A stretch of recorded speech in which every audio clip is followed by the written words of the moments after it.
Operation সিঁদুর যখন হয়, অপারেশন সিঁদুরের পর পরিকল্পনা হয় হাফিজ সাঈদের যে একটা জঙ্গিপনা, আবার হাফিজ সাঈদের জঙ্গিপনা সামনে আসে। ভারতের বিরুদ্ধে ফ্রন্ট খোলার ভাবনা থাকে তাদের, এবং সহযোগী বাংলাদেশকে সঙ্গে নিয়ে সেখানে ট্রেনিং এর জন্য একাধিক জঙ্গি তৈরি করার কারখানা হিসেবে সেখানে পাঠানো হয় একাধিক তাদের যারা ট্রেনি তাদেরকে। অক্টোবর 25 পাকিস্তানের খয়েরপুরে লস্করের সভা হয়, লস্কর নেতা সাইফুল্লাহ সভা হয়। ভারতের বিরুদ্ধে জেহাদ ঘোষণা করা হয় ঢাকায় হাফিজের অনুগামী ইলাহি জাহির গিয়ে পৌঁছয়।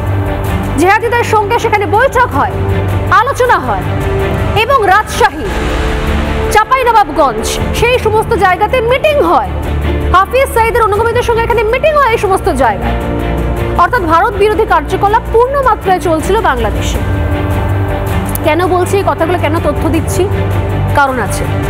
নভেম্বর 25-এ যান রাজশাহী, সেখানে জিহাদিদের সভা হয়। সেই সভায় হাফিজের ঘনিষ্ঠ সহযোগী উপস্থিত ছিল। সভা থেকে ভারতকে হুঁশিয়ারি দেওয়া হয়।